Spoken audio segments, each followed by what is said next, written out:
This is episode 157 of the Double Crossed Anime Podcast. I'm Whooper, and here's Mario. Hello, everyone. The winter season is over.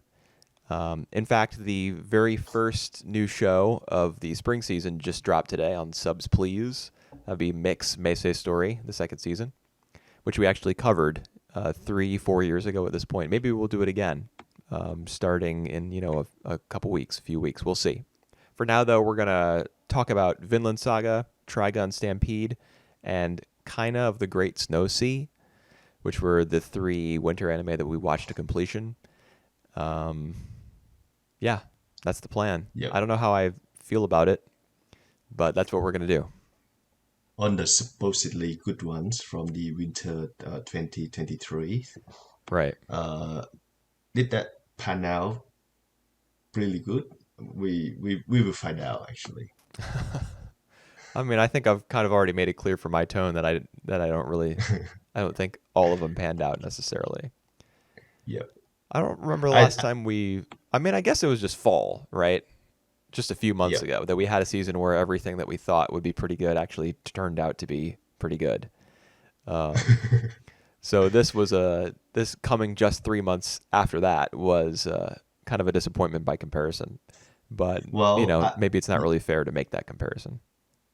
yeah, I would say that normally winter season is like the off peak season because we normally have like the summer season and the fall season that have a lot of good anime.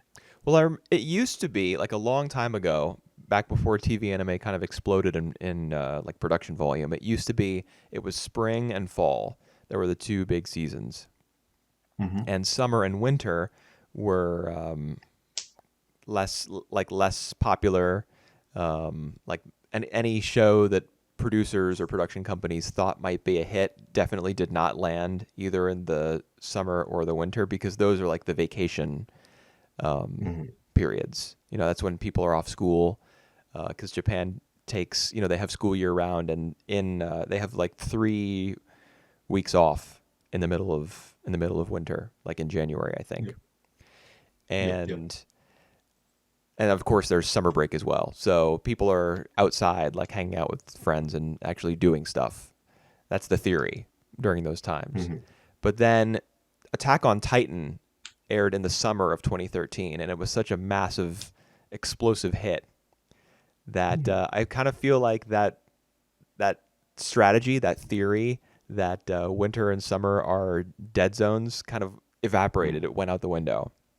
And I Mm-hmm. remember not just summer, but also winter as well, in years past, having like a good number of series that I was excited for and that I thought turned out, all right, Yep. better than all right in a lot of cases, but for the last few winters, I feel like it's been kind of I shitty. All right, I remember like After the Rains, for example, coming out in winter, Yeah, and nothing else. Eurocam and Eurocam as well, Yeah, I guess that's because true.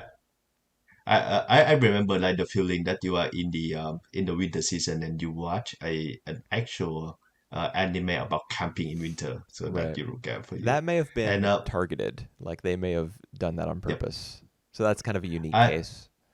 yep, I don't remember any particular anime series in past that though. 2019 we had anything? Uh, I remember in the 2020? spring of 2019, that was when we got the new series from Watanabe and Ikuhara. And we were like, Right. whoa, this is crazy. And then only one of them ended up being any good. You mean Carol Tuesday? Definitely don't mean that one. Right. And 2020, I think we get like Keep Your Hand Off Ezoken coming out in winter as well. Oh, yeah, and Dorohedoro was on at the same time, Yeah, that's wasn't it? right. That is exactly right. Yep. Yeah. Yep. It's just on top of our memory now. But yeah, we do have like some really good show that's airing at the start of the seasons of the year. Yeah. How Not about this this year, year? though. All right. I think let's start with the one not much the most popular, like the one in the middle first. Let's go with Trigun Stampede. Okay. Trigun Stampede. Let me scroll down to my notes. I have tons and tons of pages of notes that I took on every episode of all three of these shows, and I don't know whether that's going to help me at all. We'll see. All right. Um, Um, I say that first. I'm a big fan of the Orange Studios. yeah, my working assumption going into this discussion is that you will have loved Trigun Stampede just because it's orange and you seem to, be enamored Y- with everything they do. Yeah. But by saying that, I would say that Stampede in my Trigun Stampede in my least favorite out of Orange Studios. Out of their catalog is Out like of three shows yeah. where they were like the primary studio, I guess, because they've also uh, provided CG animation for, you know, other works Yeah. where they're not the Right. where they're not the primary studio. For example, Godzilla SP by Bones. Oh, right. Orange Yep. did the 3D CG for that series, and it did not look good, but they did it. But yeah, this is their third series, and Ye- I think even though I'm not a big fan of either Land of the Lustrous or Beastars, I think I would agree that this is the least of the three. Yep. Yep. So I really didn't Um, like it. so from what I understand, they condense like the story, the whole thing of like the manga and the 1998 version into just like one core. Is that correct? Or they have like the entirely different ending and arc? I have no idea. Right. I did watch more than half of the original TV series, but I don't remember much about it. Hmm. Um, and I haven't read any of the manga, and I don't know anything about the manga. So I can't say. I know Trigun was the original name, and then it eventually like switched magazines and became Trigun Maximum. And I don't know Oh, where all the backstory about knives and the human colony ship being crashed on no man's land and yep. stuff. I don't know where all that lore and backstory factors into the run of the manga, and I don't know Hmm. if this is actually a condensed version of multiple parts of the Trigun mythology Mm-hmm. or what. I just have no idea. Yep. Yep. Yep. Fair enough, because I think watching this core, I can feel that like they really condense the stories. They have like a really bombastic climax, which doesn't work for me at all. Oh, are you talking about episode Uh, 12 in particular? yeah, 11 and 12, where they like literally just go up in space. Yeah. I mean, not only that, it felt like a Marvel movie. Episode 12 in Exactly. Yes. particular, it's like two superhumans flying around in a city with impossible Yep. camera work following them, and they're fighting over Yep. a purple energy cube. It's literally the Yep. plot of a Yep. Marvel Yep. movie. It That gonna be explode and like end the world. right. It's really dumb. Yeah. Sure. I feel I check out. I just like give you the general proof of what I feel about this show. It's just I think I check out in episode 11 when like the whole thing about knife. I I think try to erase the memory of fast. Yeah, it did the anime thing where you get a character like inside the mind of another character, and both of them are like experiencing a bunch of that person's memories. Yep, yep, yep. And he not only he want to erase the memories, he want to like get the fake memories or something. Where it's Knife who the one who like the emotional support for Vash and all this stuff. I pretty much say that I check out the moment that Roberto De Niro the character died. Right. I mean, I didn't have any particular attachment to him, but No, I don't. But around that point is probably where I can't even say that point is where the show lost me because it never really had me in the first place. right. But yeah, episodes 11 and 12 I think were a step down even from what came before, which is strange to say because I do remember appreciating episode 9 a bit, I think. Yep. I remember episode 9 feeling like the moment where we were actually getting some answers to some of the series' bigger questions. Like, for example, what plants actually are, how they work, um, where the where the space colony ships that were carrying humanity, where they were coming from and where they were going. Mm-hmm. Episode 9 kicks off the flashback to.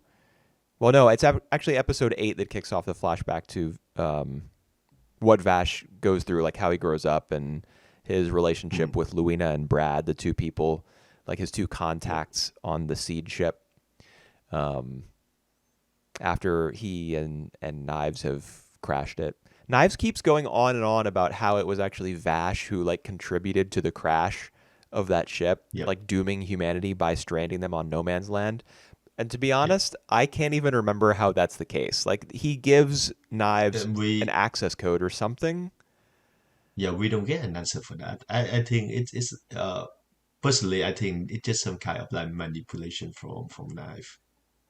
Really? I thought for sure there was some like maybe in episode Well, 1 or one of the early episodes you see or you hear from Vash that, or from Knives that Vash had given him the last piece of some sort of code that he needed in order to program everything to blow up. mhm, mhm. Am I just I think imagining it's that? no. I think I kind of uh recall that as well. I don't remember where in these 12 episodes we learned that though. Yep. Such is my disinterest, I guess. Maybe it's from like the first encounter between him and Knife, which is I think happened in episode 2 or 3. Yeah, episode 3 is, you mean like in the present day? In the present day, Yeah, yes. that would be That episode that 3. The only note I had for that episode was like, just that it was maximum edge. maximum edge. That's the one where Knives is like he's got all of his blades and his tentacles out and he's like rolling around the city and Yep. like chopping stuff up and murdering people and Vash is like screaming, "No, don't do this!" Rah, rah, rah." And Yep. For no good reason. yeah, and the music is, well, it's not, it's part of his plan. He wants to steal all the plants from all the different human settlements in order to free them so they won't be Mhm. abused by humanity. So in his mind he's doing it for a good reason, but just the presentation of that episode and the music in particular, I felt like there were a lot of weird musical choices in this Mhm. series. And episode 3 is an example for sure. Like you have organs playing over top of like electric guitars and strings, but also in another like passage in the same track, it'll feel as though they're underneath those instruments rather than over top of them in the mix, and Mhm. that was really weird. It kind of jarring, and made it easy to kind of escape the spell that the show was supposed to put on you, I guess. So I wasn't a big fan of Mhm. that. Wasn't a big fan of Yeah. episode 3 in general. Mhm. I feel the same. I don't feel the Star Trek in is that distracting. But yeah, I feel the same. That I would say that Knife is my least favorite characters out of the whole cast. Just because he's kind of overpowered, and he kind of I think he have the good reason to do his mission, but also along with that he just very over the top. Yeah, he is, especially the way that he says Vash's name. Vash. There's like a w sound that he inserts between the V and the A in Vash's name. Vashu. Um, I mean, I'm not. I guess it's fine. I wouldn't. If I met the guy's voice actor on the street, I wouldn't be like, "Hey, you really messed up." Uh, but it kind of made me like roll my eyes a little bit, kind of smile ironically whenever I heard it.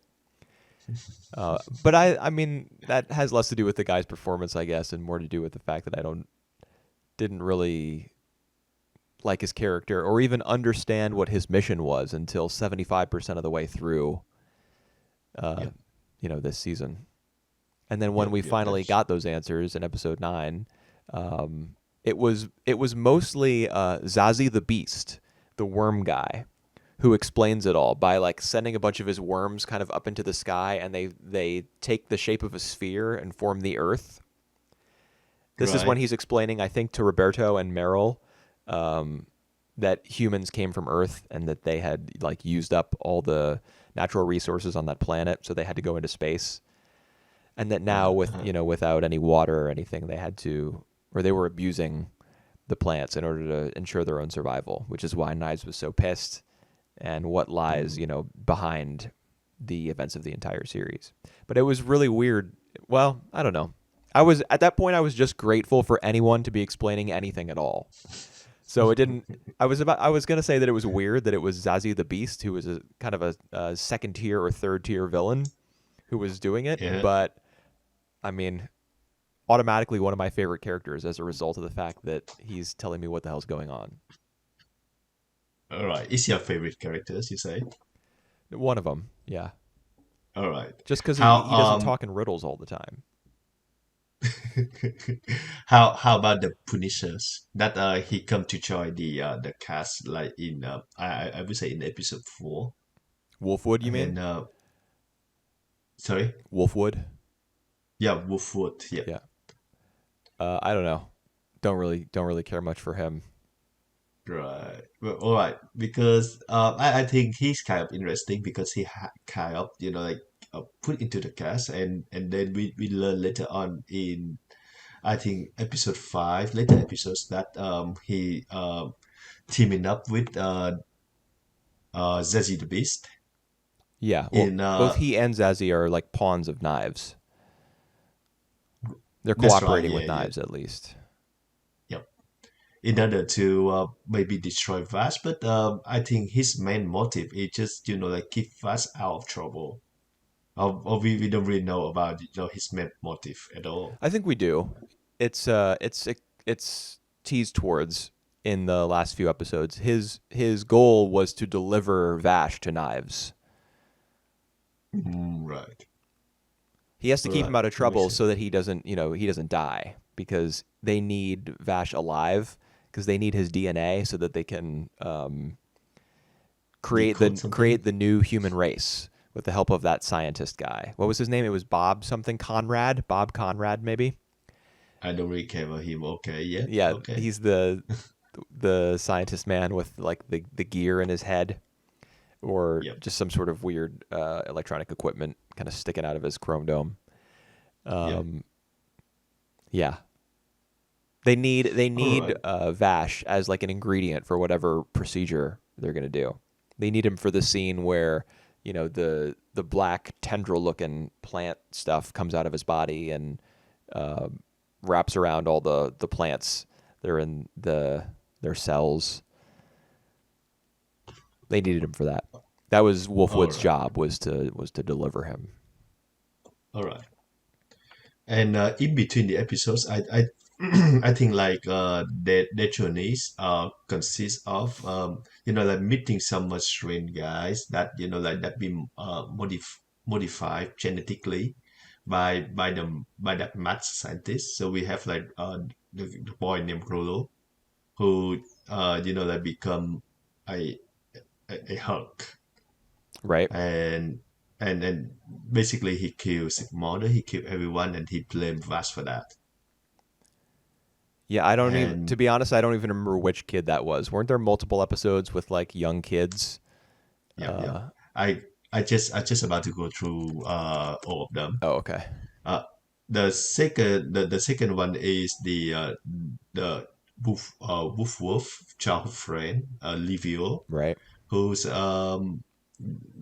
both from the orphanage, and I think Livio just want to follow Wolf footstep, and and it's weird that in the process that both Wolf and Livio they speed up uh, their maturity, because I think in the span of just a few months that Wolf become like having an adult body. Right.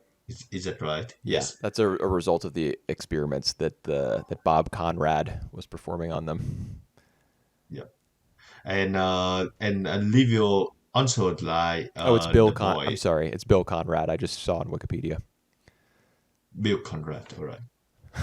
Uh, and Livio, like the guy Rolo in the last episode, he also, I think, I lost any human, like lost his mind basically, Yeah. and and just try to kill Wolf, and once he get a sense of himself back, he just shoot himself.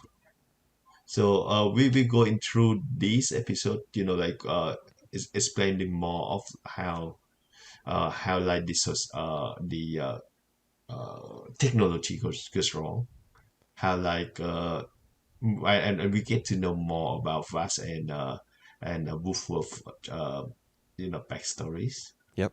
How the episode work for you? They didn't.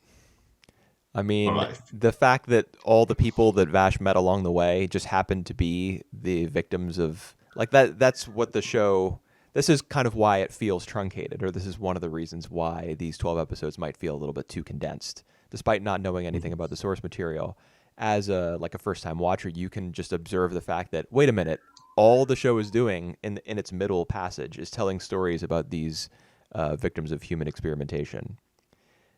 All the people that Mhm. Vash is meeting, all the people that Meryl and Roberto are meeting while they're encountering him or accompanying him on his journey, are Mhm. the exact people that we need to meet in order to make the conclusion like make any sense, I guess. Exactly. Yes, that's And what I feel that as well. it just feels a little bit too calculated. And in addition, Mhm. the show is just in the process, the show's just being stupid. uh, around every corner there's some dumb scene that you have to sit through before these characters ultimately die, like Livio and Rollo and whomever else. For example, Yep. the fight between Wolfwood and Livio in episode 7, where both of them Uh, have out their cross-shaped guns and they're just running in circles around each other in close quarters, firing at each other, but they are both enhanced humans, so their bullet wounds are automatically healed, and they just keep running around and keep shooting each other with unlimited bullets and unlimited healing. uh-huh. It's just really dumb. I mean, why does it matter if a single character fires 10 million bullets in this series? Nobody's in danger. No, nobody's gonna get hurt or die. Yep. So who cares if there's a gunfight? Who cares that the guns Ye- are shaped like crosses? None of it matters. And also Yeah. in episode 5, I remember this is the one where I think this is the one where Vash meets Rollo. Yep. Um, and so Vash wants to go meet him, of course, but Wolfwood is like, "No, we got to get out of here." So you understand the tension between those two because Vash remembers this kid and like regrets what has happened to him and wants to save him somehow, and Wolfwood wants to keep Vash out of trouble and wants to just move on. So that makes sense. But while this is going on, Meryl and Roberto are just like calmly exploring the abandoned town where Rollo has killed literally everyone. And he's a hulking monster who's on a rampage, and you can hear him in the background smashing into stuff. But Meryl and Roberto are just like, don't care. Just gonna look for clues in some abandoned houses. I don't feel threatened or endangered at all. Yeah. I think it's explained that Rolo just after Vash at the point, but Yeah, but uh they're still like he could come that crashing through a wall and kill them that just by like accidentally kicking them, while he's that's running. true. Yep. Why Yep. don't you two just get in your car in your fan car and drive away? You're journalists. You're not sidekicks. Do your job. You I never see don't. them write about anything that they Yep. that I they don't know if they experience. get. I don't know if I get paid for like doing all this because they don't do any job. Yeah, I mean, there are a couple conversations that the two of them have where Roberto being like the more cynical one, says, "No, your job is to survive and write a story about this." Um, but we never get the sense that they're even gathering material for a story. Obviously, that would be their occupation. That would be what they're doing by tagging along with Vash. But very quickly, the sense, like the importance of their occupation evaporates, and they really do just Mhm. become like Vash's buddies, his Psychics. traveling buddies. Mhm. And, you know, they just don't seem to have any life of their own. Well, I actually enjoy the company of Mary and Roberto for one because they usually talk about, like talk to each other, and Roberto gives some, a cynical but wise advice to Mary. And I do feel that at the end, like in episode from 9 to 12, that actually after Roberto died, Mary, like become a person of their own. So she genuinely want to save us, and like she does her best to do that. So She does I her still kind best. If of. she did her best, she would shoot the scientist in the head while he's standing there talking about how he wants to remake the human Oh, race, instead of just standing there in horror and being like, "What could I possibly do in this situation? Oh, the glass is bulletproof. What can I do? yeah. Why don't you shoot the guy and then go over to the control panel and see if you can hit the cancel button?" Well, one, she's not a killer. I don't think she intend to kill anyone. And two, we need the scientist guy to like tell us what happened in that moment. So yeah, he's important. He even more important than Meru. I mean, that's true, but during that whole scene where I was just like, "Meryl, what are you doing? You're literally just here. The script only has you here as like a witness. Your only job is to just watch." Yep.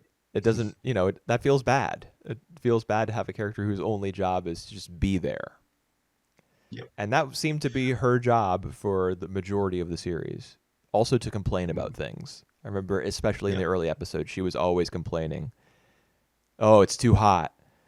Oh, it's taking us too long. Oh, these people are destroying the city." It just seemed like Yeah. every other line out of her mouth was a complaint about something. Yeah, I think they also serve a purpose of like the everyday man, like the normal people. So like us, like uh we can some sort of relate because other guys like Vash or Wolfwood, they are like superhero beings.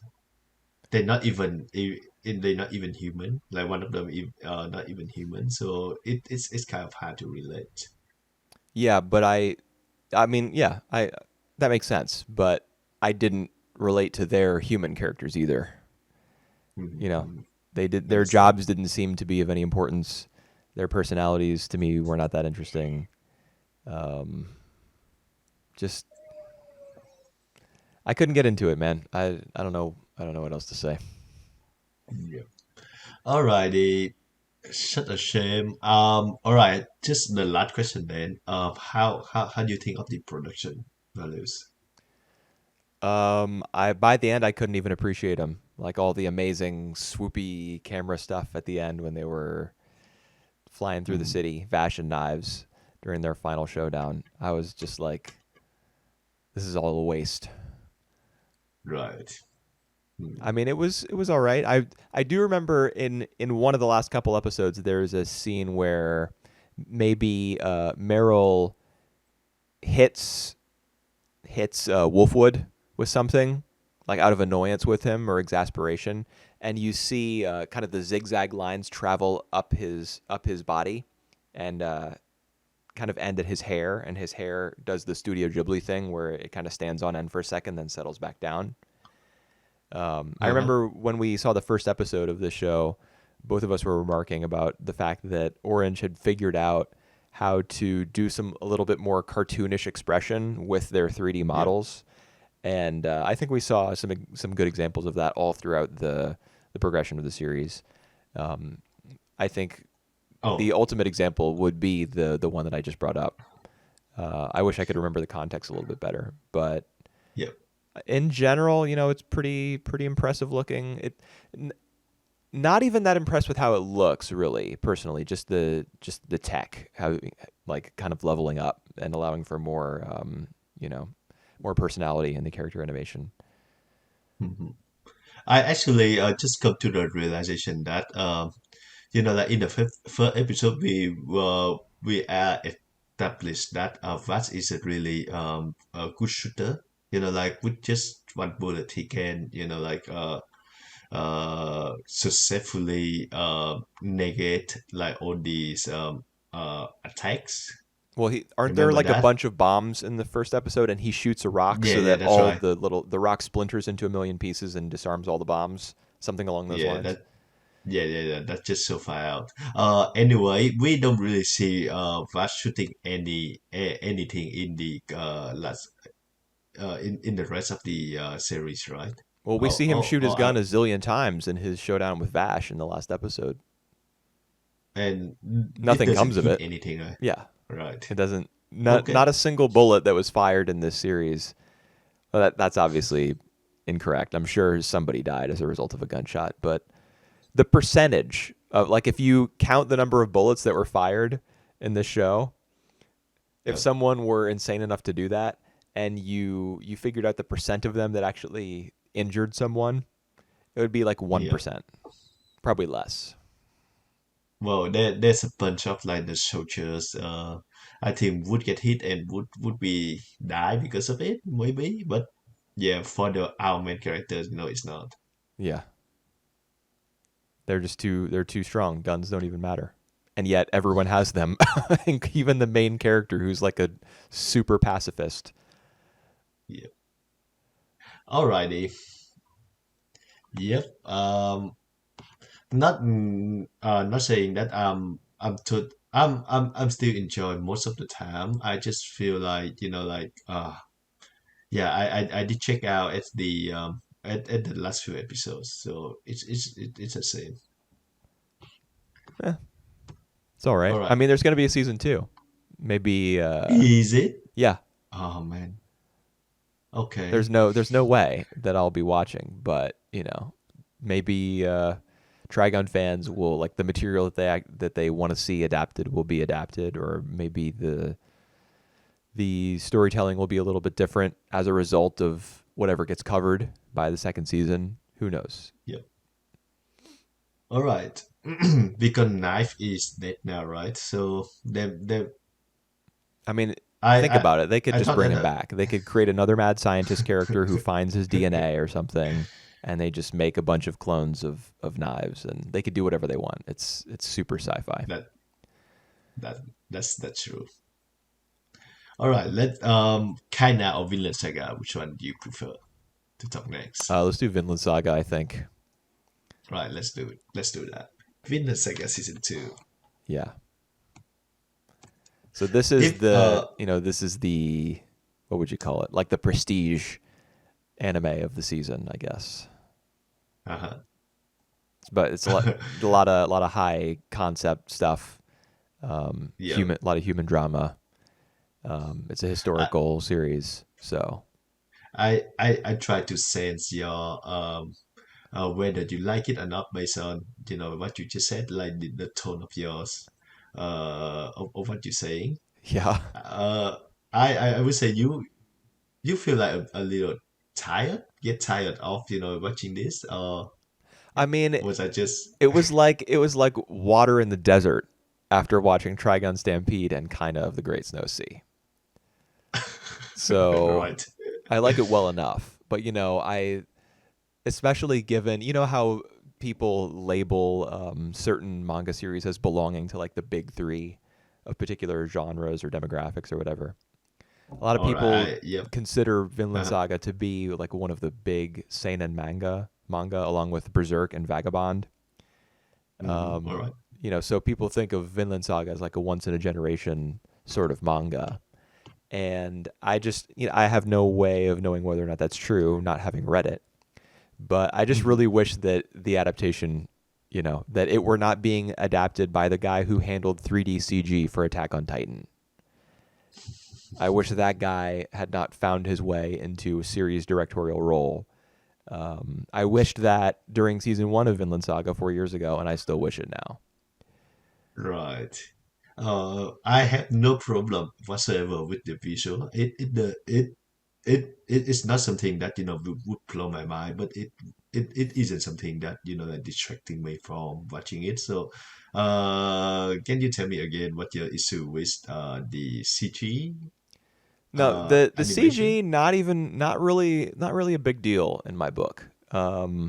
Obviously the CG shot in episode 9 in particular, that's the one where uh, it's about Thorfinn's dream, multiple dreams in Right. fact, but the bulk of the episode I think takes place down in hell or whatever you want to call it, Hmm. where all the like the people who've lived as warriors and killed people, lived violent lives, are Yep. stuck doing battle with each other for eternity. The all the CG soldiers going through the exact same like stabbing motions zillions of times while Askeladd and Thorfinn are talking. That doesn't feel good. But Hmm. you can't you can't do it using traditional animation. There just isn't time, there isn't talent, there isn't the manpower. Can't do it. Yep. And same goes for the waves, the ocean, the sea, and also the Viking longboats. You just can't do that. This isn't the 80s anymore, and this isn't Hmm. an OVA. This is a television production, probably with a Hmm. really crappy schedule. So CG, no, not the issue. The issue is animation for one, and the the use of digital assets too. Like for example, tables. Like there are a lot of series set outdoors at Hmm. where characters are sitting at tables and eating. And Hmm. if you look at the legs of those tables, they don't seem to belong to the tables at all, and they don't seem to touch the ground. Like the background All right. art, they don't seem to like rest on the ground. So any sort of table, chair, whatever, if if you look at it, and this is something that I've noticed throughout all 36 episodes or so of Vinland Saga that are out so far. So I'm conditioned whenever there's a table or a chair or a tree stump or whatever on screen, I like my eyes immediately like zoom in on it because it just looks like shit. All Whoever right. was in charge of putting it there and trying to like adjust the composition so that it looks natural has no idea what the fuck they're doing. And Right. whatever team this director has assembled, I assume that a lot of his contacts lie in 3D CG work, and those teams have been repurposed somehow to be like 2D guys, and it's not working. It's not working. Okay. I. There Oh. are so many small visual problems with every Mhm. episode of Vinland Saga. It's really annoying, and that's the reason earlier when I was talking about like people's opinion of Vinland Saga as being a really important manga belonging to kind of an elite tier. If that's true, Mhm. I wish that it were being adapted by somebody else, another group of Right. people, another studio, another, you know, another team, whatever. I would Mhm. love to see a different, like Vinland Saga Brotherhood instead of what we're getting. Yep. Yep. Yep. All right. I will check Mike because it's come to my mind, like some of the scene where they sit on the table and talking, especially, like in the very first episode, if I can recall correctly, is Anna talking to his mother and his sister when they're having like a lunch outside. Right. I will have a look on that to see the issues. I no normally I don't notice like any of these small details like that. Well, I Uh, don't always, yep, but where the show is concerned, I typically do, and it yep, obviously based on the tirade that I just went on, it really annoys me because I yep. would Ha. this series is so the themes that it's tackling are so massive, that it's a Mm, shame that there are like tons and like dozens and dozens of little individual blemishes visually in every single episode because I think they kind of take away well they do for me, they take away from the the enjoyment. large scope of the series. Mm, yep. How about the story though? Like what we see in these 12 episodes, 12, 13, 12 episodes. Yeah. I don't know. What do you think? How do you like the story? Uh, Yeah, well, the whole first season we see so far is like the prologue of what to come, and this one also feel like a setup for the second half, because like what we see in the last two episodes, I think would be really vital for what to come next in the second core of the show. Yeah. So the whole thing we watch so far is just like establishment of yes, basically showing Thorfinn and Anna being a slave, and like establishing their life, and like a small chance to escape before like all hell break loose again. I mean, it's not just about setting up for what's going to come next, and it's not just about their time No, no, as slaves. it's not, but I just mean the structure is like that as well.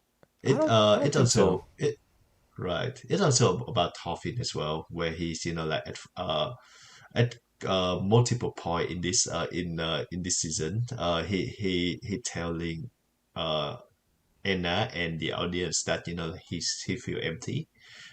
He could just die. He don't have any attachment at all to the current life, and I remember particular in I think after the I don't remember if it's before or after his dream of going back to hell that we for the first time heard about his narration, and it just a sense of a sense of we feel that there is a progress of his feeling, that like he actually think about something, and he actually like narrate it for the first time. I don't even remember him narrating stuff. I do. And I didn't take note of that, but I think it might be the episode right after the one that he get back from hell. Yeah, that's episode 9, the dream episode. Like first he dreams of his father, and Hmm. like the golden field where his father approaches from over the hill and he can't hear what he's talking about. Then he imagines himself killing Einar as a child. Then he falls Yep. into hell. He talks with Askeladd. Then he wakes up. This is after he's thrown a punch at one of the retainers who's ruined the wheat field that he's worked so hard on with Einar as a means Yep. of Yep. like buying themselves out of slavery. And so that's all episode 9. I'm trying to think of, maybe he thinks to himself something about like his father. Maybe he thinks that he says something to his father kind of internally. Well, Is that what you're talking about when you no, say that he no, monologues or we hear his no. narration? I think um I'm not sure if I 100% correct, but I think he think to himself the moment where Heath and Anna doing something with the roof, remember? And he's um he just like standing there just lost in thought, and then I think this moment where he talked to he tell Anna that he feel empty. I mean, I remember him saying that. I don't remember it being like an internal voice or addressed directly to I the audience or anything. Yeah, I will have a look on that. So it either like at that scenes where he think to himself, or right after he having a nightmare of going back to hell and wakes up. Yeah. But I remember distinctively that he have a narration on that one. Okay. Well, that would be new, I guess. I don't think we heard a lot of his. I don't think we got Thought, any narration from him in Yep, season 1, because in season 1 he was kind of like a wild beast. That was yep, his character. He was obsessed with revenge, and yep, obsessed with proving himself on the battlefield. So he would be granted more chances to duel Askeladd and try to kill him as revenge yep, for Askeladd's murder of his father. yep, yep. Yeah, but he's doing a little bit more introspection, so it makes sense that we would get a little bit closer to hearing his thoughts, because his thoughts Mm, like themselves would be a little bit more quiet, a little bit more like translatable and discernible. yep, yep. That's right. Yeah, and he Um, does. I mean, he makes some progress towards that in this season for sure. Yep, I I think agree. one of the ideas that the show is putting forward is the value of work in this season. Kettle's Hmm. father, the old man, I can't remember Yep. what his name is. Uh, Do Good you? question. I Oh, don't. Spherical. I His name is Spherical. All right. And yeah, he's the old man who I guess hires is the word. He hires Thorfinn and Einar to do chores for him, and then he feeds them in exchange. And he also lets them use one of his horses in order to pull the Hmm. plow and Yep. pull the tree stumps out of the ground and everything. Um, I just completely lost my train of thought. Why was I talking about Yeah, just Spherical? Oh yeah, the yeah, value of you work. Uh, so Spherical kind of preaches that that what a man ought to do or what a person ought to do is work for his I don't know his food, his livelihood, his for what he has. He shouldn't own more than what's necessary in order to live that sort of honest, like labor involved life. Because he criticizes when once Spherical opens up a little bit, and we have that scene. I think in episode 6 where he and Snake Hebby, the leader of the kind of the militia that lives on the farm and protects it, yep.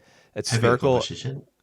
Yeah, they kind of sit around the pot Yep. indoors, and it's Spherical and Snake and Thorfinn and Einar. And Spherical criticizes his son Kettle, whose farm they're all living on, for owning too much, like having ambitions that are too grand. There's no reason for him to own all this land. There's no reason for him to produce as much as he does.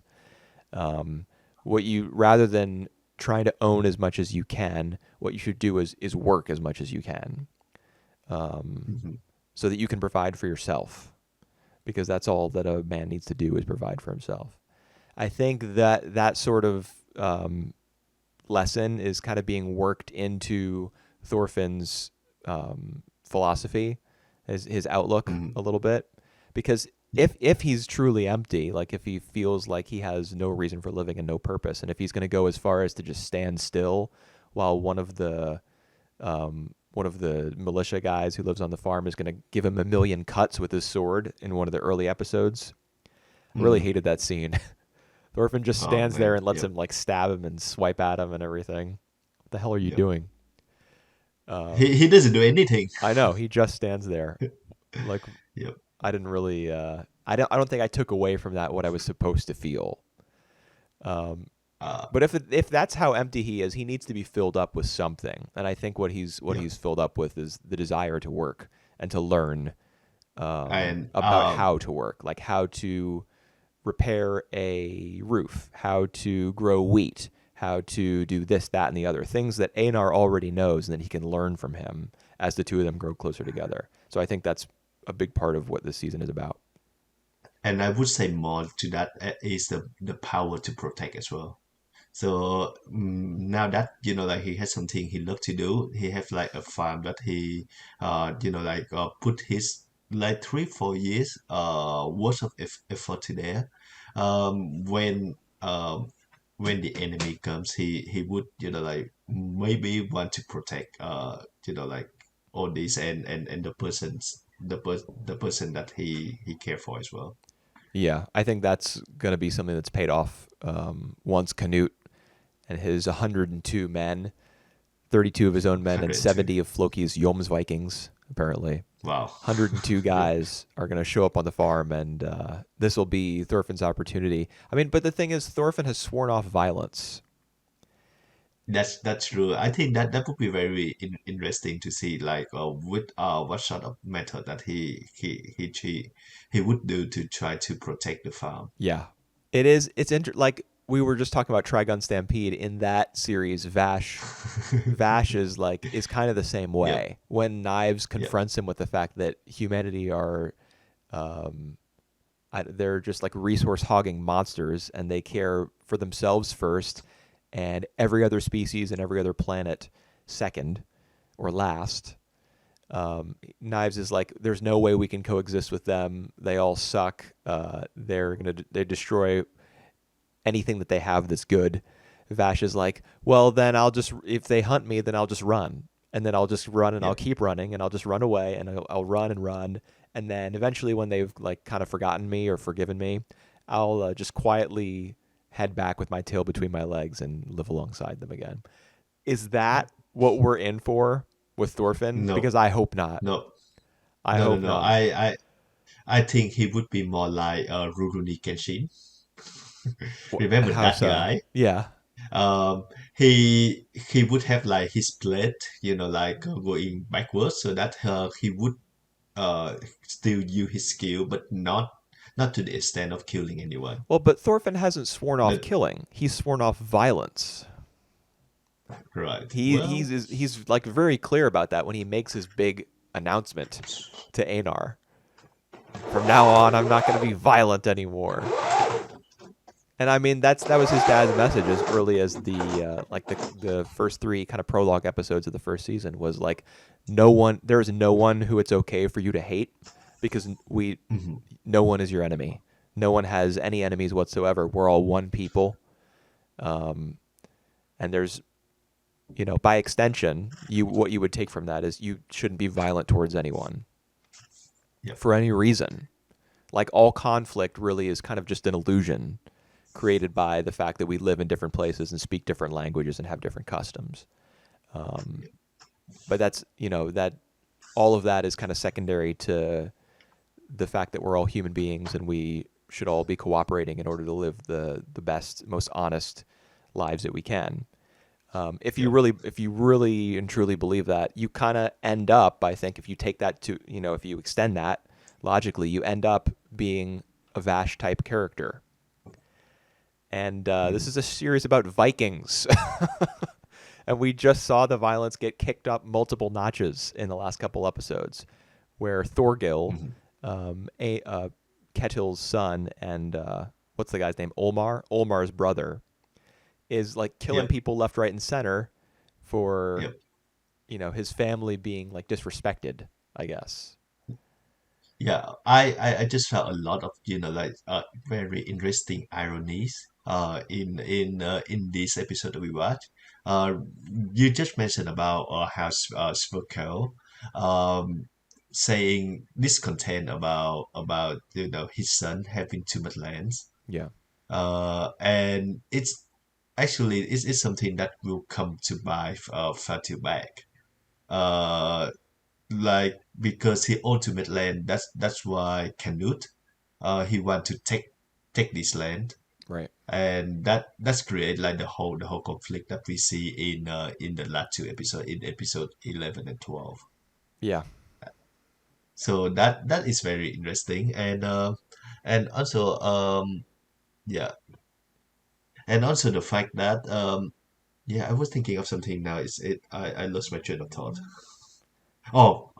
Between Canute and Thorfinn, like they have like some kind of like reverse their role from the very beginning that we see of them. So Thorfinn, when I think that the last they have like a brief encounter before, a very brief one in the season one, and at that point Thorfinn is like uh just killing everyone just to prove himself. And Canute wasn't ready. He's the one who like who thinking of peace, who isn't ready for the violence at all. Yeah, there was like But a religious angle to it as well, right? Canute was a Christian. right, that's right. Yep, yep, yep. Yeah. And yeah, that's right. And now when we see them, we checking back to them like 5 6 years later, and now they are like in the opposite end of when it comes to violence. So Right. one of them is one of violence, and the other one use it as a mean to like to be the king. Yeah. This that we haven't talked a lot about Canute. It's true that Yeah. he's definitely down for murder. And not just like straight up murder Viking style, but hiring people in order to poison others, Yep. including what seems to have been his own father and brother.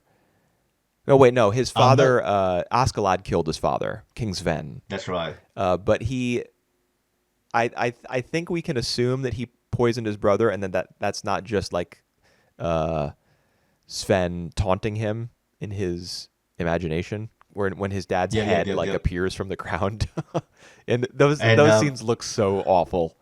I hate the effect that's used in those scenes, man.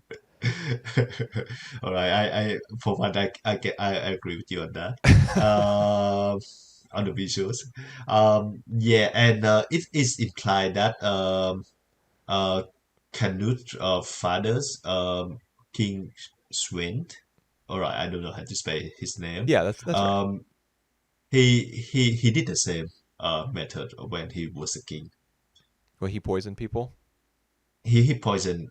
I would say he poisoned his brother so that he could be the only king. Oh, okay. When did So we get that's that why he. information? Was that in season one? No. I Oh, from just the manner of speaking, he talked to Canute. Like it's so he thought something like it's so um it feels so satisfied to see one of my son who like who do things just like me. right. He said something along that Yeah, I line. remember that now. He's like you're following in my footsteps, Yep, yep, basically. yep. Right. So Yeah. So Canute's on this path. And I mean, I think it's episode 5 where we cut away from the farm for the first time, and we get like a yep. Canute episode. Um, Hmm. and this is when he is still that he's not king of England at this point, but he's trying to be. He's Yep, he's at war against Ethelred II to become king of yep, England. And yep. he goes and visits one of his subjects, or one of Ethelred's subjects. I think his name is Hmm. Adric, and he shows like there's a scene where he's got a bunch of pyres in towns all over the place, like all the neighboring towns, and they're all lit up at once, kind of as a demonstration of his reach, his influence. Yep. Hmm. Hmm. Um, and so as a result, he's able to like coerce Adric, I think, into poisoning Ethelred II, and not only him but also his son, Right. so that Yep. there will be no line of succession to contest the throne when Canute ascends to become king of England. He doesn't want any competition. Yep. So, like the path for him to like, we see him get started on the path towards taking people out through covert means in that episode. And so we're seeing all of his maneuvering and all of his scheming, and this whole plot involving Olmar and using him getting into an argument with a bunch of dudes as a pretext to invade his dad's farm. I thought that was kind of stupid, especially because the guys who end up mocking him don't feel like people who belong to the 11th century in this culture. They feel like delinquents from a delinquent anime. Oh, right. You're talking about the security guard who just left it off. Is it Were they security guards? I thought the only way they were referred to was like as the king's men. All right. Yep. All They right. were The Canute's Kingsman. men. And they all like laugh hysterically at Olmar having failed to cut the pig. Yep. Their Yep. behavior in that scene was like very manga based. It didn't feel like it belonged to this time period. It Hmm. just Hmm. felt way too anime. Right. But that whole them acting that way was part of a larger plot to create a pretext for Canute to invade or to requisition Ketil's Hmm. farm. So all this stuff that he's doing, I feel as though, and maybe this is because my recall of the first season is not very strong, but I Right. feel like we're seeing the evidence of Canute having changed.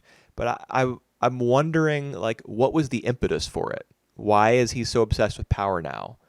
Why? I mean, it's true that he and Thorfinn have kind of switched roles, as you pointed out. Canute is now the bloodthirsty one, the one with Hmm. ambition, and Thorfinn is not.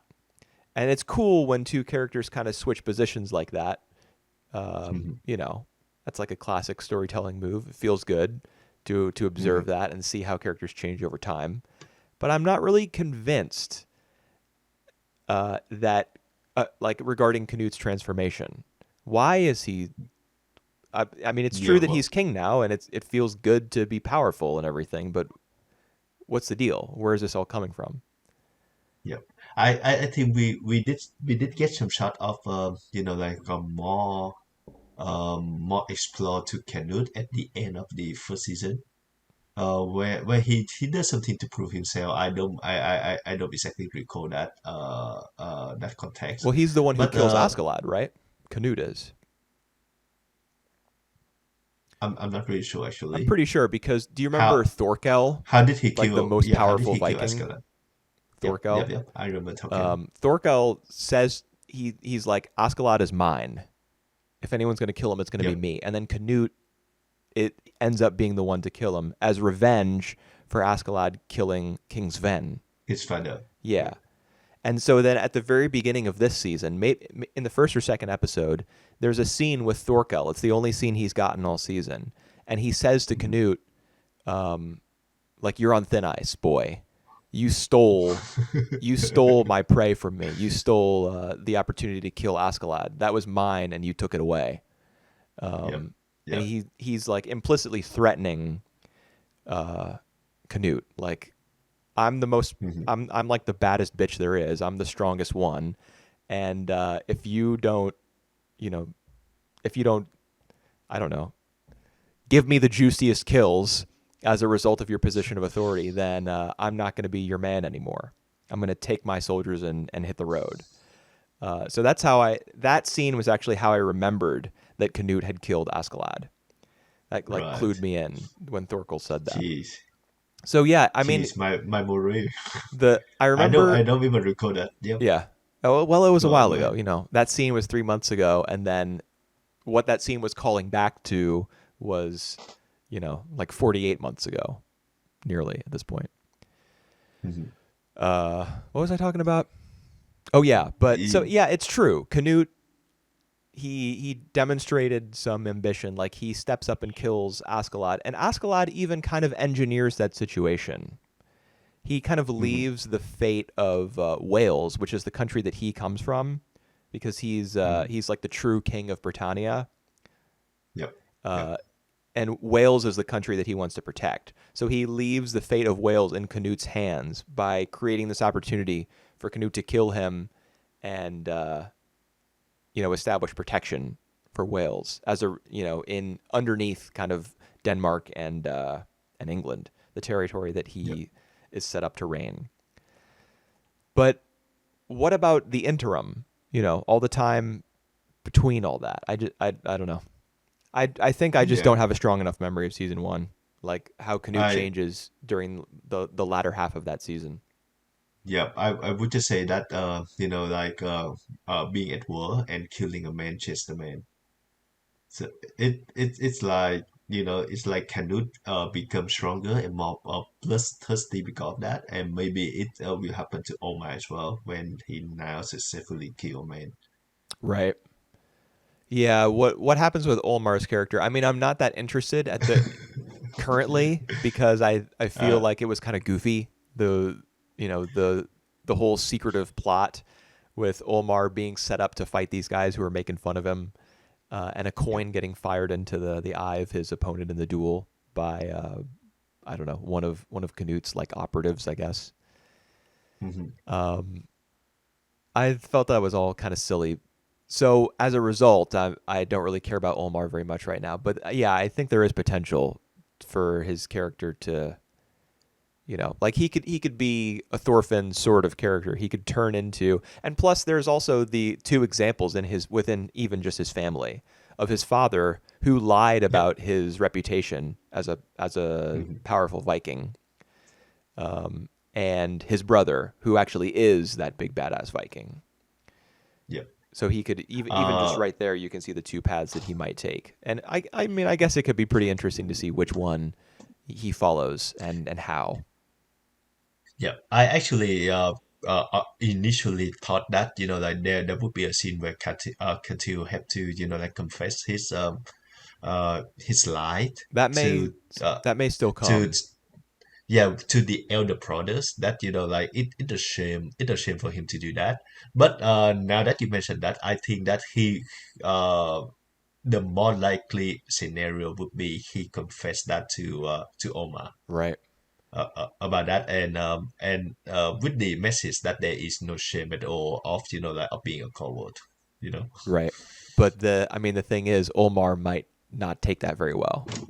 He might be like, "Well, then screw Yep. you, Dad. I'm gonna be like my brother then. If you're just a liar." But yeah, but the thing is, he now that he killed man, it having some like some effect on him, Yeah. Well, his brother and tells him the only difficult kill is the first one. that's true. He did say that. And even like the lackeys, that we see in the first few episodes, that they did that. They did tell him that as well.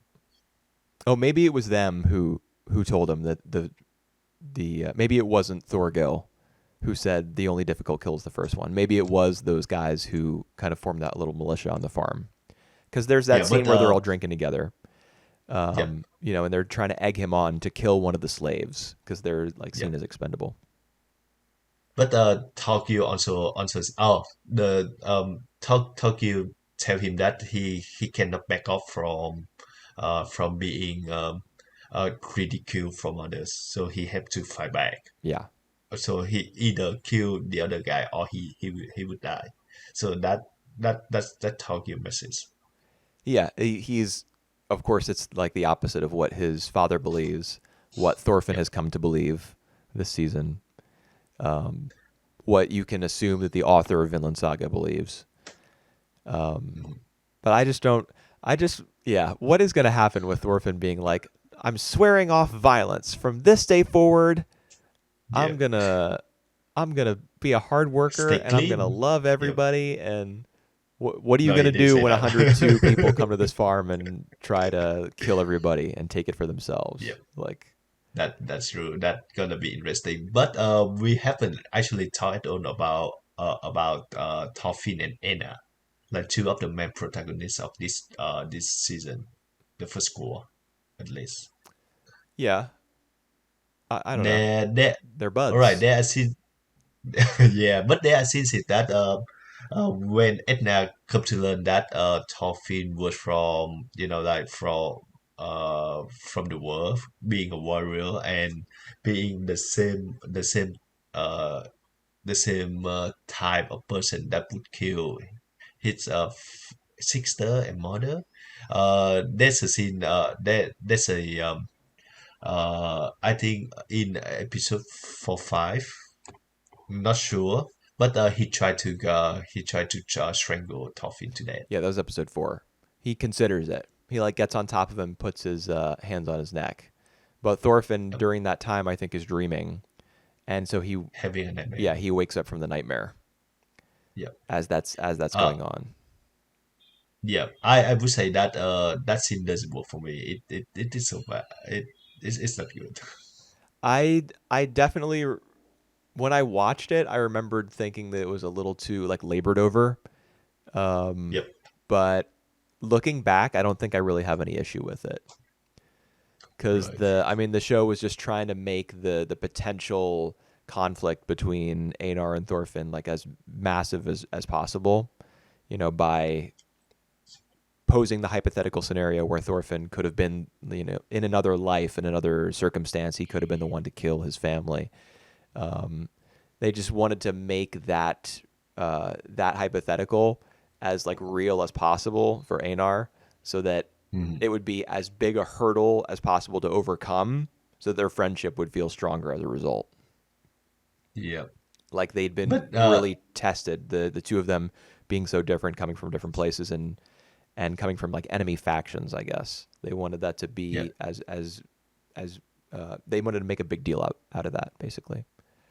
Yeah. Well, I think that's precisely why I don't feel any sort of uh danger when Anna do that to Toffee, because I know like he would like change his mind, and Yeah. he did. Well, when most characters threaten other characters with violence, like main characters threatening other main characters with violence, there's just no shot. There's no chance.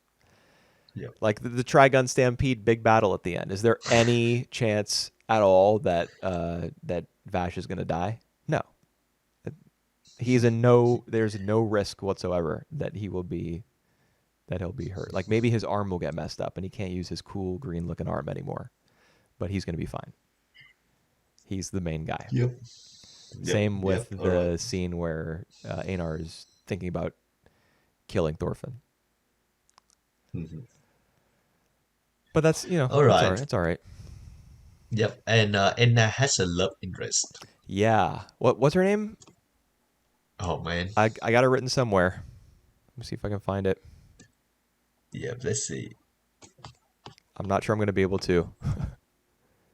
All right. Unhurt. Yeah. Arnh. Arnheid. Yeah, that's right. Unhurt. Arnheid. All right. Yes. So one scene that I actually really liked was it's the same episode where you learn that Kettle has like his background is fraudulent. He wasn't really Mhm. an amazing Viking person. The reason we know that is because he confesses it to Arnheid. Arnheid. That's right. Yep. And the scene where he like buries his head in her lap in I guess his bedchamber and says like he confesses that he's like constantly fearful and Hmm. worried that everything he has is at risk, and he pleads with her not to leave him. Just Yep. the irony of that scene is really crushing because she has no Yeah, that's choice. true. Like she can't leave him because Yep. she's a slave and he's purchased her. Yep. And for her, if she were to take her life into her own hands and attempt to leave, she would no doubt be killed. Yep. So the fact that he doesn't recognize that contradiction and instead begs for her not to go, it not only indicates like how dehumanizing slavery is just as a system, but it also tells you how truly desperate Kettle is because for him to fail to recognize that she can't just leave, she can't just go, means that he really does fear that everything he has could be taken away from him at any given moment. Because he lives in a culture of violence, and he's not a violent man. In fact, he can't stand it. The scene where he takes the job himself of punishing the kids who have been stealing from his farm. He does that because he can't bear to see his any of his more vicious men carry out the punishment instead. Like his son, who's inhumanly strong, he doesn't want his son to do it because he doesn't want those kids to suffer. So he has to take it on himself. Hmm. He's just consumed by fear, Yep. and so he's simultaneously upholding a system of violence, which is slavery, because that's the only way slavery works is with violence behind it or the threat of violence. And at the same time, he's fearful of it. So I think the in that moment, the show makes a really cogent point about violence being like it only being destructive and having no like redeeming purpose.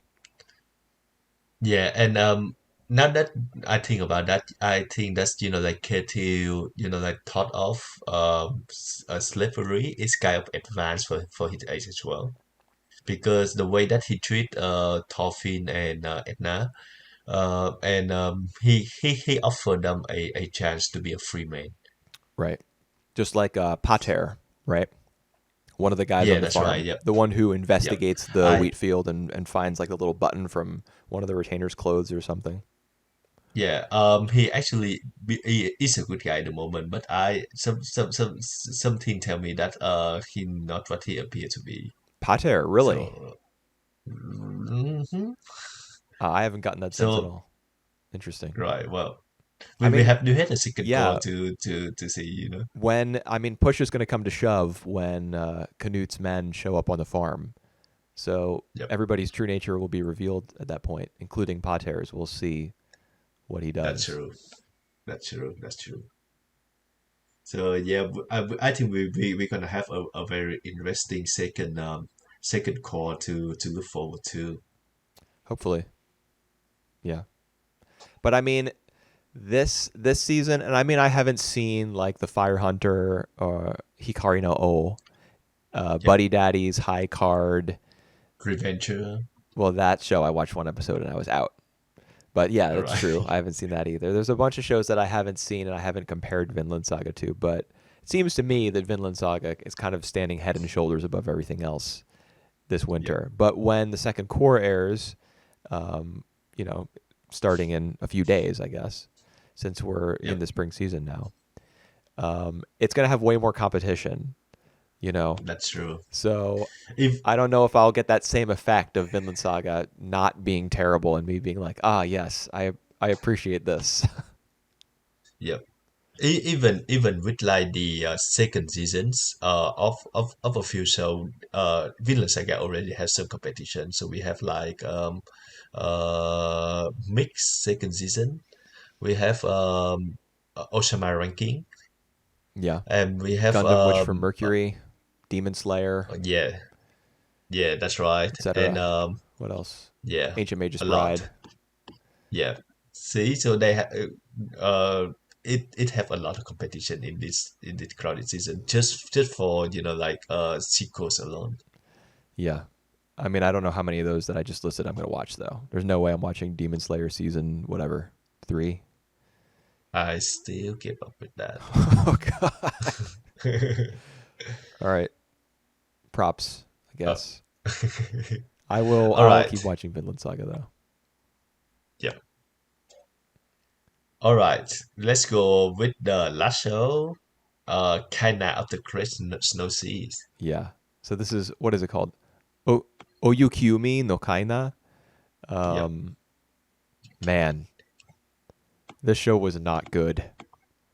Really? I would say I enjoyed the journey from start to finish. It's just nothing I would like be it's like it's nothing would blow my mind, but like overall I have a good time. I even like enjoyed it more than Trigun Stampede for one.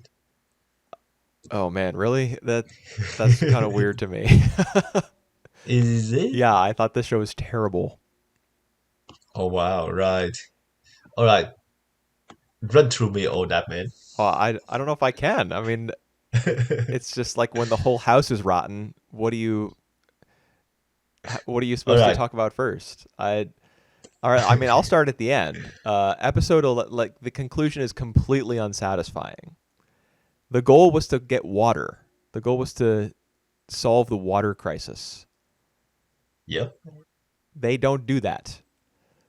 There's a Yep. scene at the They. end where Kaina is like, "Oh, so you see, King of Atland, this here's a map, and if we go over here, we can get water." Oh, Kaina, Yay! that is amazing. Good job. We don't see it happen.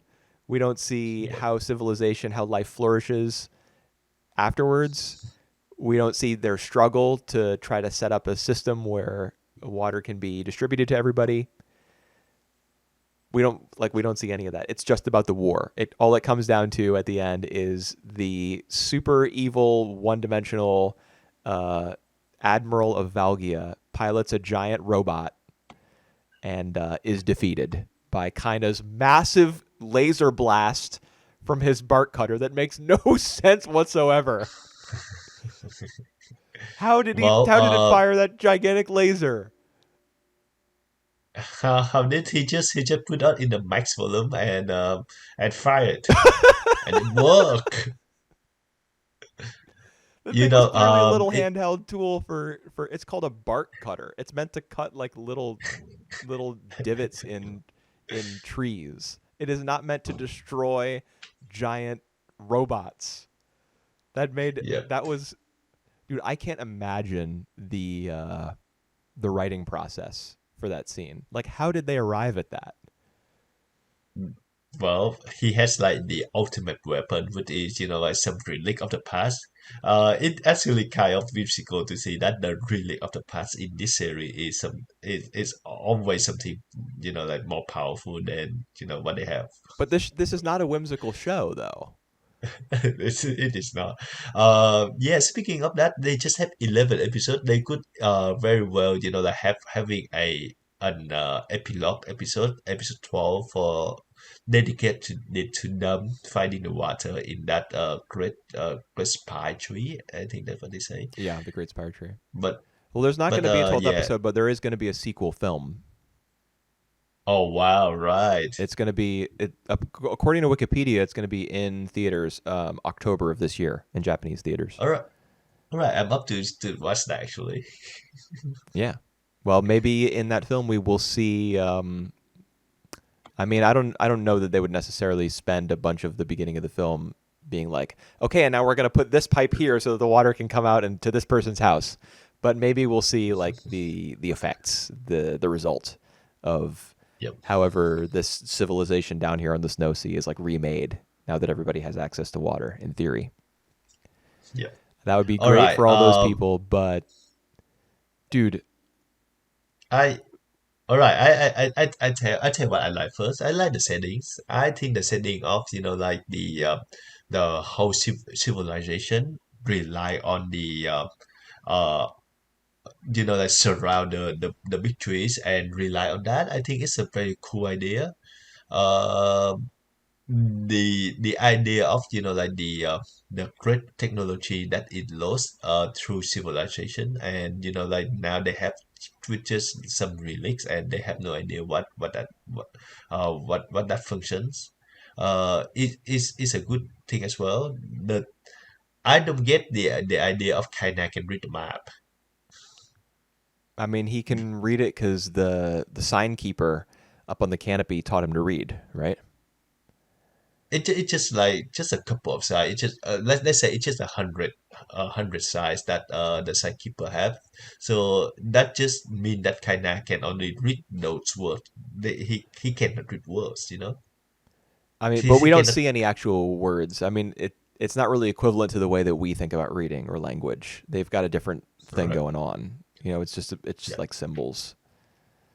Yep. So the Yep. I symbols probably don't That's stand for true. letters. They stand for concepts, objects, Yep. ideas like that. Mhm. So maybe he just Okay, that makes recognizes sense. them from other signs the sign keeper had. But the Yep. even that in itself, like there's a full 2 episodes dedicated to. I mean, the Kaina, Ririha, and Yaona going down to the older Atlantean civilization because they keep building hmm on top of what's come before. hmm Um, That's a cool idea. yeah, that actually comes Just from. saying. I mean, I don't know where it comes from. It probably comes from some like European folktale or something. The idea of Huh. I don't Right. know, but the I was about to say that comes from One Piece. Obviously, it does Oh, is not it? come from One Piece. It comes from somewhere else, something that was written or whatever centuries ago. But there's a plot like that in One Piece. All right. Um, Hmm. anyway, the scenes of them going down there and finding that little the map. I guess it's a quilt or something, a Mm-hmm. rug that this pattern is stitched on. The Rock. Yeah, it Yep. takes like there's 2 episodes where the only thing we see those characters do is go down there, look at this rug, and study it for a long time, and then kind of find it like it's upside down, and then they start the journey back up to the surface. I guess during that whole Yep. time, the show is just like dragging. It's so Uh, what excitement is there in them just going down there and being like, "Hey, I found it," and then staring at it for a while and being like, "Oh, I see how you read it," and then I'm just like snoring. I'm snoring while this is happening, especially since what's going on with the other characters is not interesting at all. Like the mhm. man, I don't know. I really don't know. I don't know what to say. I really don't know what to say. It's just All oh right. god. Every I character is underwhelming. Every character. even even the night. The woman. Yeah. What The what is her woman name? was It starts with an Ame A. Amerote. Yeah. Amerote. Amilite. Amilite. Yeah. Yep. Yep. Yes, she especially. I mean, she's obviously being set up as a sort of what's the woman who serves the king in Now and Then Here and There. All right. What is her name Yep. again? Her name, I can't recall, but she's the general. Yep, Yeah. She's the second in command to the super yep. evil dude. So she was obviously being set up as that sort of character who would like eventually betray him, or who would defect to Atland, or would her like sympathy, her compassion, her better judgment would outweigh her loyalty to this guy. That was the idea All right. behind her character, I Her think. name, her name is Amelia. Yeah, that's right, Amelia. Oh my god, their names are even super similar, dude. I mean, uh, it even seems like her character is kind of modeled on Amelia's character. No, is it Amelia or Abelia? Amelia. Abelia, yeah. Yep, Um, with a B. so slightly less similar, but yeah, they are very similar characters, and it seems like that's what's going on with her character. But instead, she just has an extremely underwhelming and lackluster duel with the guy who occupies kind of the same position as her, but on the Atlantean side, whose name starts with an O, maybe All right, all right, all right, all Orinoga. right. Orinoga. Uh-huh. She just has that duel with him, and then after that, she has no role. Her only role in the show essentially is to be the second in command. Her only role is it's not even militaristic. It's just it only has to do with like her position. That's it. That's all she gets. And Orinoga is like the valiant warrior on the Atlantean side, but the way that he kills the Volgian admiral, who again is Mm-hmm. like one of the worst villains of all time. He's got to be in like the league of the crappiest villains in anime history. Because all he does is he the way that he puts Ririha in a cage and is Yep. like, ha ha ha, now she'll die more slowly. Uh, is like Saturday Yep. morning cartoon levels of buffoonery. And and actually, like the soldier, they said like, it even more, even more mercy that he killed the princess right away. Doing that, they put her in a cage through the night would be like so evil approach. Yeah, they. I guess what you're saying is that they point out how evil he is, like how Yep. evil his plan is. Yeah, it is. It's just evil because he's the leader of the evil faction. He's the bad guy. The way that Orinoga kills him is so Mm-hmm. underwhelming, dude. Like he pulls his snow seal. I guess is that what they're called? Snow seals. Yep. The porpoise looking things. He just pulls his Yep. snow Yep. seal up kind of close to the ship where this guy is and just shoots him and he dies. If that was all it took, you could have done that, years ago. You could have just done Well, that well, whenever you well. wanted. Just like trail behind his ship, and then just when he leaves a room and stands anywhere on his ship, just go boop and kill him with your gun. All right, you know what's in it funny? When that man had the use the super evil guy. Oh, is that his name? Okay. Uh, yep. He piloting that thing. He see the king, but then he see the daughter. Liliha, and then he said, "I will kill the daughter uh, in front of her dad, so that her dad would be like devastated." And he throw I think the ship to Liliha. The thing is, the king didn't notice that Liliha was there until Yeah, like 15, 10, 15 minutes later, where where he just noticed that her daughter was there. So, oh my god, that's so funny. yeah. The king of Atland was maybe the worst character in the entire show. First of all, his hair is so stupid. What those blue streaks in his hair, completely ridiculous. Also, It's his natural. his own. Oh, that's natural. Okay, well, even stupider then. Don't say that. The only point of his character is to obstruct the heroes. That's it. Yep. Yep. Anytime they have an idea about, they could call off the war, they could fight differently, they could prioritize something else rather than like preparing for battle. He's like, no, no, no, no, no. They could have written the script so that the only word he said was no, and the plot would have been exactly the same. His character would have been exactly the same. Everything would have turned out identically if he had just said no. So he sucked, Okay. and the writing for like whenever the common people in Atland or Valgia were speaking to one another after Yep. like Kaina had done something amazing or Riria had done something amazing and everyone was talking about it, like information was kind of Yep. spreading through the the the regular people, the peasants, Yep. was just terrible.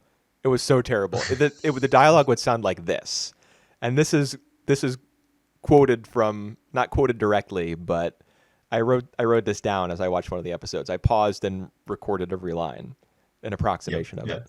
Did you hear? The princess managed to escape. How'd she survive? I heard it was a hero from the canopy who saved her. I heard the hero told her where the great spire tree is. What's the great spire tree? Hey, did you hear about the great spire tree? If it's found, our worries about water will be over. What? Then we should be trying to find the great spire tree instead of attacking Atland. Yeah, I'm sick and tired of this war. That's what the dialogue was like Yep. Yep. when, Yep. I remember and there were this multiple dialogue. instances of it. Like multiple times that scenes like that would be written where it was just no names, no faces talking to each other about events that had happened recently in the story. Was the idea that they just needed a way for that information to spread? Because if so, that was pointless because the common people didn't do anything in the show. and and they were supposed to be in the dark. They were supposed to be not knowing anything. Yeah, well, I But mean, that was impossible because Ririha and whatever Kaina Yauna made friends with the Skull Gang.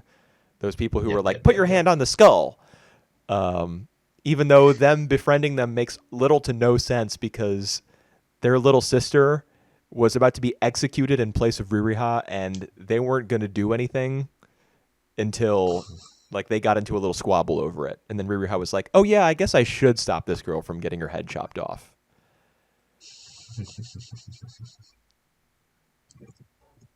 No, Oh, fun. no, no. This this show is like, oh my god, dude. I actually have fun watching that. So, just don't take anything, like too seriously. But I mean, okay, you can approach any given anime or television series, book, film, video game, piece of art, whatever you want. You can just say, Mhm. don't take it too seriously.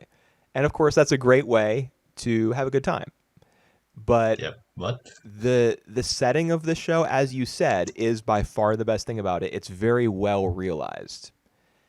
Yep. And the mission, like the importance of the mission that Kaina and Ririha embark on as they're descending the Great Spire Tree, I mean that takes like 2 full episodes, or maybe 1.5, Hmm.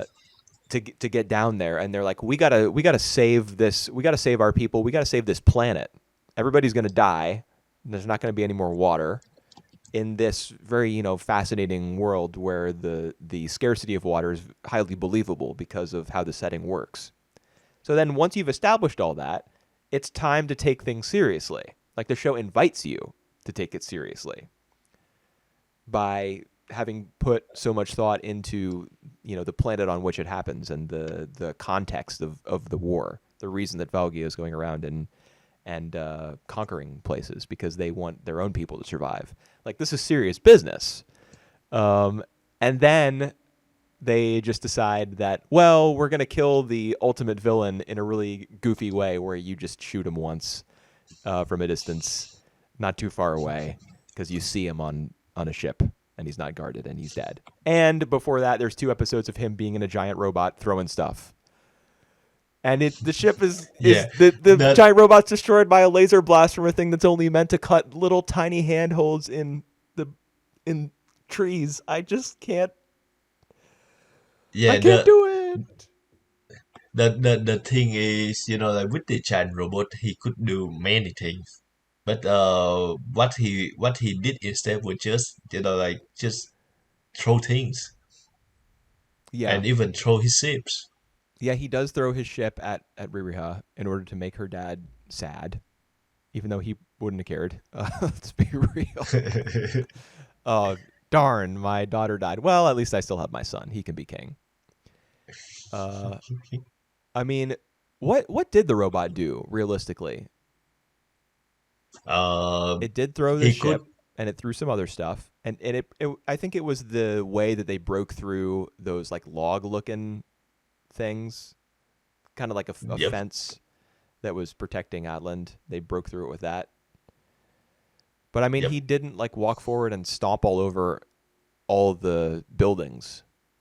Couldn't he have done No, he that? didn't. He could. He could did that. Yes. But he Uh, he just y- decided I may it I is may be more fun to super just. evil, but I'm not that evil. No, it's more fun to just throw things around. He just wanted to have fun. Yeah. Yeah, I don't blame him. I mean, you're living in a place where there's hardly any water. You don't know if you're gonna live to see tomorrow. You gotta make room for some fun in there. Alrighty. Any other winter show that you think that you might catch up on like at the end of this year? Well, what about more kind of the Great Snow Sea? Aren't we gonna talk lots more about that? I do you have any Dude, do you have any more I complaint? have well, sure, I have more complaints, but I also have like logical inconsistencies within the show that All right, yeah, yeah, yeah. I wrote down Let's a go bunch with of that. them. I mean, we don't have to. Let, no, no, no. Let's go with that. I absolutely keen to All right, I'll just to do listen to one. some of them. I'll do one. So Right. do you remember the scene where Kaina and Ririha jump off the top of? Oh yeah, we didn't talk about the whole Hikari The whole thing, rescue the thing. the green He light can. All right, right, that right, right. turns Yep, yep, yep, into the Ascender, the big water thing. yep. Uh, Uh and huh. he, the admiral runs his arm through it when he's piloting the mech, and of course it explodes into a rain shower, and everyone's like, "Oh Yeah. my god, it's water!" And then everyone forgets immediately. Wait a minute, there was water. Shouldn't you be like trying to make that happen again? Shouldn't you immediately be like, okay, kill this guy, stop Velgia from invading, and then our number one priority is to make that phenomenon happen again? We need water. But it just like the Ascender shows up and is immediately dispatched. It's Yep. and then it's not brought up again. Yep. So what was the point of not only that moment, but all the references to it and flashbacks to it in previous episodes, and the significance of the fact that only certain characters can see it? How was any of that relevant in the end? Yep. No idea. Okay, that wasn't the contradiction that I was talking about, but I'm just gonna leave it there because I could just go on and work myself up into a fury or work myself up Food into for a furor, however you say it. food for food for thought for listeners. You know. Yeah, well, I mean, Yes. I didn't really get that. I mean, that little green thing was cute. I wish it had been more important. Yep. Yeah. Run me to one of your ecosystem. Okay. So yeah, so the reason I brought that up was because in one of the same episodes where both of them see it, I think it's episode 3. Yep. Um, so that's the one where they get down to the bottom of the tree that Kaina's people live on top of, and they jump on top of the thing, the floater, whatever that animal was called or whatever that creature was called, that Ririha rode up to the surface, the canopy. They jump on top of Mm-hmm. one of those animals, if you remember this, and then they jump into the snow sea as a means of Yep. avoiding Valgia, who's like coming towards them on their ships. So before they jump, Kaina's like, "Don't worry, we'll float because I have this thing of air berries. I have this air berry pouch, and Yep. Yep. Yep. if you have it and there's air in it, you will float." So she's like, "Okay," and they both jump into the snow sea and they survive. Story goes on. 2 episodes Mm-hmm. later, Kaina and Yauna are walking along the underwater roots of the trees because they want to rescue Ridiha. Um, Mm-hmm. How can they be walking underwater like that when both of them have airberry pouches on their backs? Those things are supposed to make you Hmm. float. How can they be walking underneath the water? Hmm. They don't you don't Alrighty. see them do anything to like secure themselves to the roots of the great spire trees. You know, they don't use any like grappling hooks or I mean, he does use a grappling hook to latch on to one of those animals who are flying Mhm. overhead at one point. That was a pretty cool scene. But they don't secure themselves to the roots of the trees as they're walking, even though they have these things that are supposed to make them float. Mhm. So that just doesn't. How could they have made, you know, Ririha and Kaina float at the end of episode 3 after they jump off the floater? But then they don't make Kaina and Yauna float 2 episodes later as they're walking along underwater. Well, well, I well. couldn't figure that out. Yeah, that makes sense. But I wouldn't have a clue either. So, Well, maybe we can ask the person who wrote the script. Maybe they'll yep. know. Or maybe as soon as they finished writing the scripts for these episodes, they were like, oh, thank God that's over. Now I can go Yeah. work on something I care What? about. Yep. What scene you talking about? Yeah. Wait, no, more like what show are you talking about? Yeah, I yeah, don't that's remember true. that. Yeah. All right. Yeah. Uh, All so right. what was your question? Like, Yep. what other winter shows are you thinking about watching, or have you watched, or what? Yeah. I mean, I don't. Because For me, it's none. How about you? I would try some other show as well. So, for example, Moipo, I still keen to try that out. Is The it judo? Is that what it is? yep, the judos, cute girl doing judos. Cute girls doing cute Uh, uh, sports. judo. Yep, that's right. Um, hmm, I don't know. I heard from Lelo that Buddy Daddy is better than Spy Family. Uh, the first core of Spy Family, I doubt it. The second core, maybe it is. And oh my God, I'm not sure about going to the Fire Hunter now. Right. I mean, you were watching it for a while. Did you only get 3 episodes in, or did you go past that? No, no, I just only get 3 episodes in. Okay. And already the production was like off the rails at that It's point. already in it already is episode 2 that you can see that. You can feel that in your bowl. I mean, episode 1 was pretty janky as well, but Well, it's the most established out of the three episode that I watch. yeah. I mean, I am to be honest, after this experience of watching these 3 shows and 2 of them like really failing to connect with me on any level, Yeah. I kind Yep. of feel as though if the Fire Hunters, even if the story is decent, I will Hmm. just like let it slide. If it Yep. Yep. Yep. looks like somebody threw up a little bit on screen, I'll just be like, The thing please, is, please, just let the characters be a little bit interesting and the plot a little bit, offer something to think about, and I'll get through it. I don't know. all right. Yeah, there's Yep. Buddy All Daddies, right. High Card. Uh, you know what I'm kind of interested to check out is the 11 episode Pokemon mini little series. I think it's called Mezase to be a Master or something. Oh, It's all right. it's the send off essentially for Ash's character.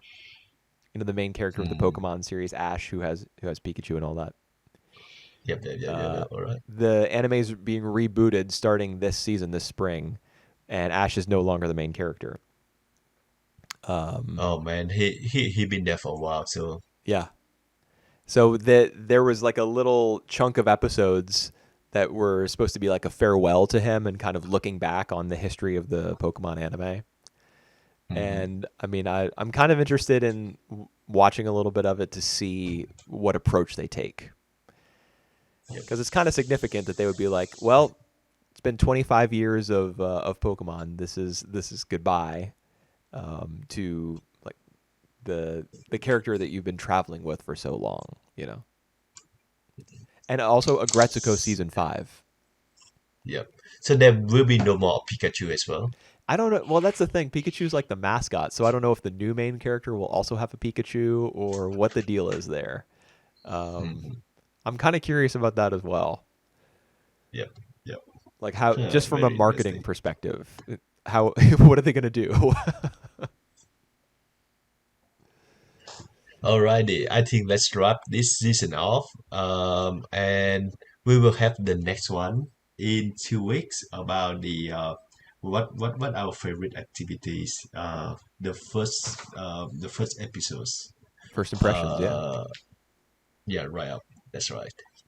yeah. That's what we're known for over here. Double cross anime. Hmm. That's our specialty. Yep. And hopefully there's gonna be lots of good stuff. We'll see. Yep. We had 10 show lined up already, and yep. And we will give you our thought and ranking of the shows. Yep. 2 weeks, like you said. We will see you then. Yep.